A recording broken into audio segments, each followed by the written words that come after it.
I'm the best in the world. I'm the best in the world. I'm the best in the world. I'm the best in the world. I'm the best in the world. WTF! WTF!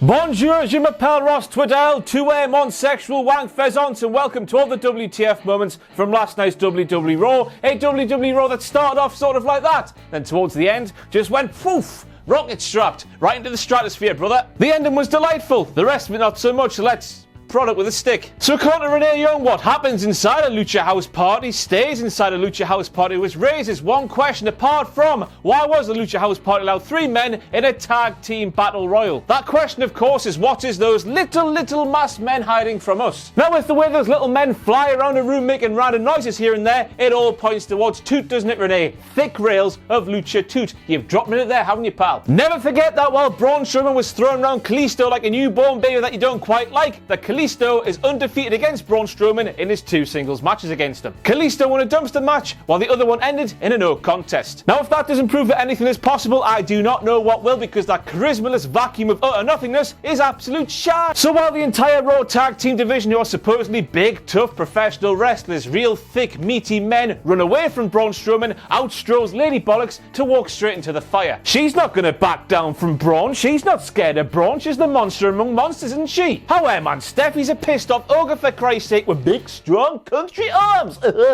Look at least slightly scared, will you, if it's not too much trouble? So there we have a numpty who presumably paid hundreds of his hard-earned dollars to go to last night's WWE Raw to get a front row seat to last night's WWE Raw just so he could laugh at WWE because Naito said no. Ho ho, you really got them there, didn't you, pal? I'm sure that will hurt WWE's feelings so much as they cash your hard-earned dollars into their bank account for that front row seat you're sitting in. Fuck like that are the worst, aren't they? Whoa, now don't hold up that sign there. While those two in the ring, for Christ's sake, wait for Brock Lesnar, or the best in the world, Shane McMahon, who doesn't even have to break sweat to prove he's the best in the world, does he? He just oozes best in the world, doesn't he? I'm still not over it. Mindless, Meat Castle, Daddy. Oh dear. Now, according to Lady Bollocks herself, Team Raw has defeated Team SmackDown live the last 2 years in a row. Let me refer to some notes here to tell you that in 2017, Team Raw of Kurt Angle, Braun Strowman, your boy Finn Balor, Samoa Joe and Triple H defeated Team SmackDown live, consisting of Shane McMahon, Killer McSweaty Bollocks, the best in the world. You know who he is, don't you? Randy Orton, Bobby Roode, Shinsuke Nakamura and John Cena. And then back in 2016, Team SmackDown Live won. Whoops! The utter delusion from the McMahon family from the very top all the way down to the bottom. I don't know where to laugh or respect its balls. And I know she probably meant that Team Raw defeated Team SmackDown Live in the entirety of the last 2 Survivor Series and not just in the men's 5-on-5 traditional Survivor Series matches, but we never normally get these mistakes from Lady Balls, so let me have this, will you? And next up we have Lady Balls claim that if Braun Strowman leads Team Raw to victory on Sunday, he can have it all. He can have planes, he can have trains, he can have automobiles. She then claims that her word is her bond, mere seconds after telling a massive pork pie. What else do I need to say? And then we have a sight I never ever thought we'd see with our own living, breathing eyes. Yes, our eyes breathe. We have Braun Strowman bending over Stephanie McMahon. Hang on. Metaphorically, you dirty bastards. Braun had a list of demands and Stephanie gave in. When does she ever give in? I reckon if Lady Balls' kids were like, Mom, can I have a nice lolly please? She'd be like, no! Remember, I'm the Raw Commissioner. You work for me, little twat. So well done, Braun, for getting just about everything you want from her.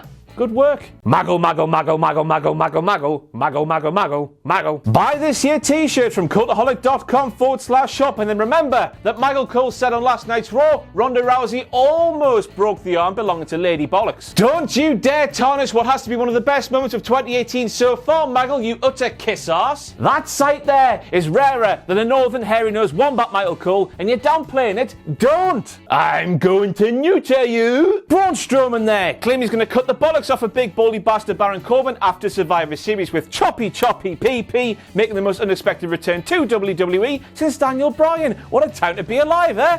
Can't wait for that segment. Here's a direct quote from Michael Cole. Ember came up in this business idolising Nia Jax. First of all, I don't recall Nia Jax being Lady Balls, the creator of women, the creator of women's wrestling, and the creator of all good things about womankind in the history of the world ever. And secondly of all, how the piss could have Ember Moon idolised Nia Jax coming up in the business when Nia Jax's first televised match happened a month and 4 days after Ember Moon signed with NXT? Why would you do that? Number of questions about this. First of all, why did Dean Ambrose have to pour gasoline on his laser tag vest that he was going to throw into a massive pit of fire anyway? And secondly, why has he parked that car so close to a massive pissing fire? Doesn't he know if that red thing gets too close to that orange thing, that red thing will go boom? So crazy, isn't he? So according to Renee Young, Dean Ambrose, who of course is her husband and the man who she lives with, has been talking in riddles and it makes no sense to her. Well, I don't know, Renee. Since Dean's that man who you're married to and who you live to, maybe you should tell him what you said on last night's Raw so you don't look like such a massive numpty and a huge cook as well. Can a woman be a cook? I don't even know what it means. I just know the kids say it, so it's got to be cool. So according to Renee Young, last week's Drew McIntyre vs Kurt Angle match was the most uncomfortable match in Raw history. Renee, you can't just go around throwing accusations about like that. First of all, Drew didn't break any rules, and second of all he said to Kurt was, "You're a disgrace to your bloody family, you Ned."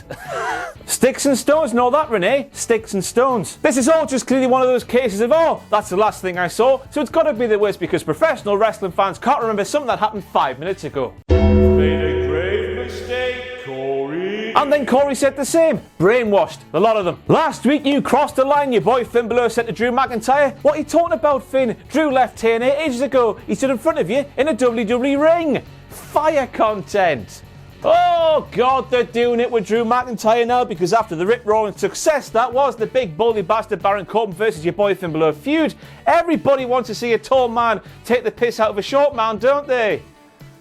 And I'm just sat there wondering how the hell can Drew McIntyre take the piss out of your boy Finn Balor's height when your boy Finn Balor is just about the same height as Drew's lover and life partner Dolph Ziggler. Why did they bleep the word bitch? Hey, don't you bleep me saying bitch just because Becky Lynch said bitch on SmackDown Live last week. Bitch, bitch, bitch, bitch, bitch. Oh, they're good, aren't they? Now, I know after what she did for Cultaholic at SummerSlam in the battle against the Wrestle Twat, I said I would never besmirch the good name of our Lord and Saviour, Ronda James Cuthbert Rousey, but bloody hell, Ronda, you've taken my millennial shtick and taken out the irony. She lambasted Becky Lynch for being a millennial man, even though Ronda herself is a millennial.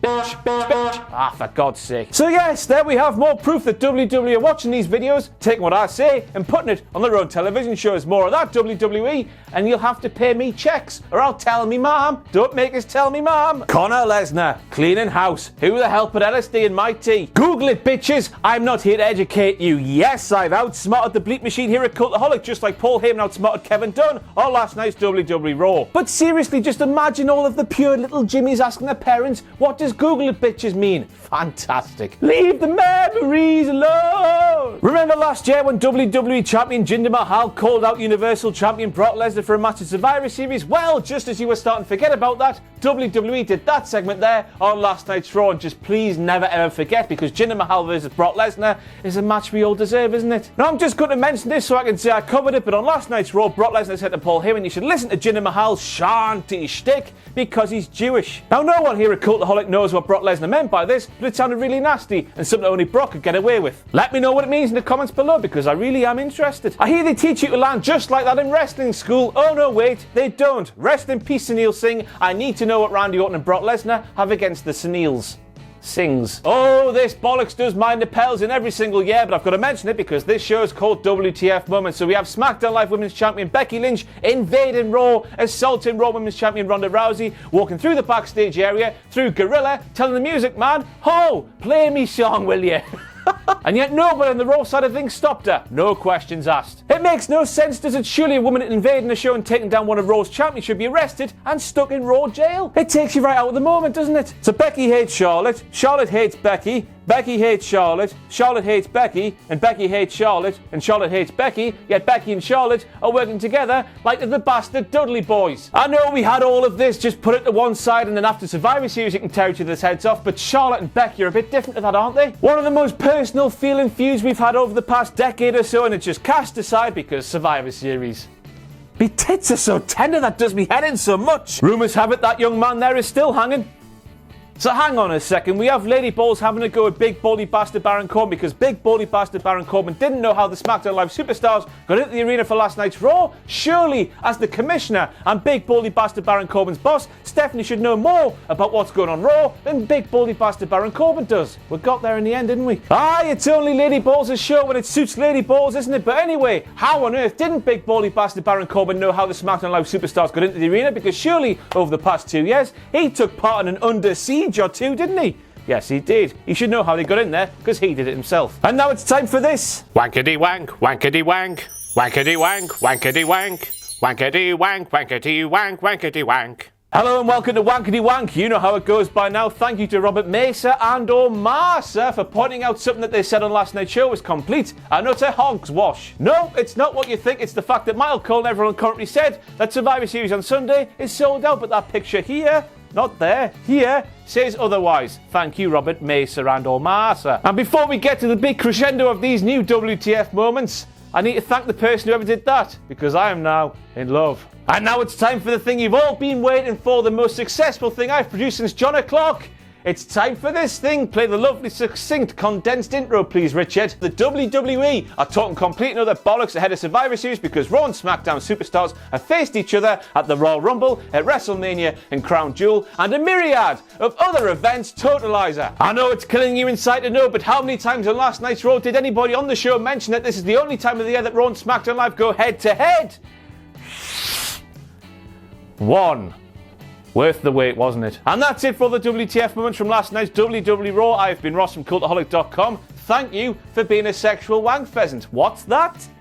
Merch coming soon? Ooh! Follow me on Twitter at RossOnWrestling. You can pledge to our Patreon page, patreon.com/Cultaholic. Any thought to give us would be greatly appreciated and we'll love you forever. But most importantly of all, join us on all of the socials. Medias.